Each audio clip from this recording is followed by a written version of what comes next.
Hello అండి, welcome back to Haritha's kitchen. ఈరోజు మన కిచెన్లో నువ్వుల చిక్కీ చాలా సింపుల్గా ఇంట్లోనే ఎలా ప్రిపేర్ చేసుకోవాలో చూపిస్తున్నాను. ఒక్కసారి ట్రై చేసి చూసారంటే బయట మళ్ళీ అస్సలు కొనరండి, అంత ఈజీగా ఇంట్లోనే ప్రిపేర్ చేసుకోవచ్చు. ముందుగా దానికోసం ఇక్కడ స్టవ్ ఆన్ చేసి ఒక ప్యాన్ పెట్టుకుని అందులో 1 కప్పు నువ్వుల్ని వేయించుకుంటున్నాను. మీరు ఏదైనా ఇంట్లో ఉన్న కప్పు కానివ్వండి, గ్లాస్ కానివ్వండి, కొలతకు తీసుకోండి. దాంట్లోనే మనము బెల్లం అలాగే నువ్వులు కొలత పెట్టుకోవాలి. ఇక్కడ నేనైతే 1 కప్పు నువ్వుల్ని తీసుకుని ఇలా మంటని మీడియం టు లో ఫ్లేమ్ పెట్టుకుని ఒక 5 నిమిషాల పాటు వేయించుకోవాలి. మనము నువ్వుల్ని కాస్త లో ఫ్లేమ్లో వేయించుకున్నట్టయితే బాగా వేగుతాయి. అలాగే మనకు ఒక 5-6 నిమిషాల తర్వాత నువ్వులు బాగా వేగి కాస్త ఉబ్బినట్టు అయ్యి చిటపటమనడం స్టార్ట్ అవుతుంది. ఈ స్టేజ్లోనే నువ్వుల్ని తీసి పక్కన పెట్టేసుకోండి. చాలా ఎక్కువసేపు వేయించారంటే నువ్వులు బాగా చుట్టు పడిపోతాయి. అందుకని కాస్త చిటపటమనడం స్టార్ట్ అయిన వెంటనే పక్కకు పెట్టేసుకోండి. ఇప్పుడు మళ్ళీ అదే ప్యాన్లోనే నేను తీసుకున్న 1 కప్పు నువ్వులకు గాను 1/2 కప్పు బెల్లం తీసుకుంటున్నాను. ఒకవేళ మీరు తీసుకున్న బెల్లం తీపి తక్కువగా ఉన్నట్టయితే, లేదంటే మీకు కాస్త తీపి తినడానికి ఎక్కువ ఇష్టం అంటే 1 కప్పు దాకా కూడా తీసుకోవచ్చండి, పర్వాలేదు, సరిపోతుంది. 1/2 కప్పు నుంచి 1 కప్పు బెల్లం పర్ఫెక్ట్గా సరిపోతుందండి. ఇలా బెల్లం వేసుకున్న తర్వాత కొద్దిగా నీళ్లు వేసుకునేసి బెల్లం మొత్తం కరగనివ్వాలి. కరిగిన తర్వాత ఒకవేళ మీరు తీసుకున్న బెల్లంలో ఏమైనా డస్ట్ ఉన్నట్టు అనిపిస్తే కొద్దిగా వడకట్టేసుకోండి. వడకట్టుకున్నట్టయితే మనకి ఇందులో ఇసుక, నల్లకలు ఏమన్నా ఉంటే కూడా సెపరేట్ అయిపోతాయి. నేను కూడా ఇక్కడ బెల్లాన్ని వడకట్టుకున్నాను. వడకట్టుకున్న తర్వాత మళ్ళీ అదే ప్యాన్లోనే వడకట్టుకున్న బెల్లం నీళ్ళు పోసేసి ఇప్పుడు మనకి పాకం వచ్చేదాకా మరిగించుకోవాలి. మంటని కాస్త మీడియం ఫ్లేమ్లో పెట్టుకొని ఇలా మధ్య మధ్యలో కలుపుతూ పాకం వచ్చేదాకా మనము ప్రిపేర్ చేసుకోవాలి. ఇప్పుడు మనము పాకం కరెక్ట్గా వచ్చిందో లేదో చూసుకోవడం కోసం పక్కన 1 కప్పు తీసుకునేసి అందులో కొద్దిగా నీళ్ళు పోసి పెట్టుకోండి. నీళ్ళు పోసి పెట్టుకొని మనం ఇలా పాకం స్టేజెస్ మారుతున్నప్పుడు కొద్దిగా అందులో వేసుకునేసి మనకి పాకం వచ్చిందో లేదో చెక్ చేసుకోవాలి. ముందుగా ఒకసారి ఇక్కడ చెక్ చేస్తున్నాను. నీళ్ళల్లో ఇలా బెల్లం వేసిన తర్వాత సపరేట్ చేసి మనం ఒకసారి ఇలా స్ట్రెచ్ చేసి చూసినట్టయితే మనకి ఇలా తీగల్లాగా వచ్చిందనుకోండి, ఇది మనకి లేత పాకము, చిక్కీకి సరిపోదు. మనం ఈ స్టేజ్లో ఒకవేళ నువ్వులు వేసినట్టయితే మనకి చిక్కీ మెత్తగా వస్తుంది, అలాగే పంటికి అంటుకుపోతుంటుంది తిన్నప్పుడు. అందుకే ఈ స్టేజ్లో వేయకూడదండి. మళ్ళీ కొద్దిసేపు మరగనిస్తున్నాను. మరగనించిన తర్వాత కాస్త కలర్ కూడా డార్క్ అవుతుంది కదండి. ఇప్పుడు మళ్ళీ నీళ్ళలో వేసి టెస్ట్ చేస్తున్నాను. కొద్దిగా పాకం వేసిన తర్వాత దాన్ని కాస్త ఒకసారి ప్రెస్ చేసేసి ఒక 2-3 సెకండ్స్ పాటు నీళ్ళలోనే ఉంచేసామంటే ఈజీగా సపరేట్ అయిపోతుంది. అప్పుడు ఇలా తీసుకుని ఒకసారి తుంచి చూసారంటే మనకి ఇలా క్రాక్ సౌండ్ రావాలన్నమాట, ఈజీగా బ్రేక్ అయిపోవాలి. అప్పుడే మనకి పాకం పర్ఫెక్ట్గా వచ్చినట్టు.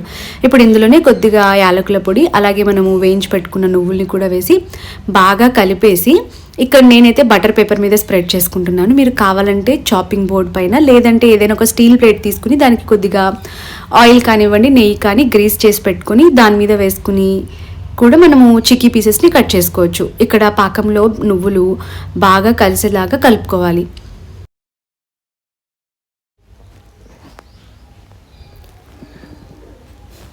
ఇది కాస్త నువ్వులు వేడిగా ఉన్నప్పుడే చేసుకోవాలి, అప్పుడే ఈజీగా స్ప్రెడ్ అవుతుంది. ఇలా బటర్ పేపర్ మీద వేసుకున్న తర్వాత 1 కప్పు తీసుకోండి. కప్పు తీసుకునేసి అడుగున కాస్త నెయ్యి కానివ్వండి, ఆయిల్ అప్లై చేసుకునేసి బాగా నొక్కుతూ నువ్వుల్ని స్ప్రెడ్ చేసుకోవాలి. ఇలా కప్పుతో చేసుకోవడం వల్ల బాగా ఈజీగా స్ప్రెడ్ అవుతుంది. అలాగే కప్పుకు కూడా అంటుకోదు, ఎందుకంటే మనము నెయ్యి అప్లై చేసాం కాబట్టి. ఇలా కప్తో కాస్త స్ప్రెడ్ చేసుకున్న తర్వాత మనము చపాతీలు చేసే కర్ర ఉంటుంది కదండి, రోలింగ్ పిన్, దాన్ని తీసుకునేసి రోలింగ్ పిన్కి కూడా కొద్దిగా ఆయిల్ అప్లై చేసుకునేసి ఇలా రోల్ చేసుకున్నారంటే మనకి ఒక చోట మందంగా ఒక చోట పల్చగా లేకుండా ఈవెన్గా స్ప్రెడ్ అవుతుంది.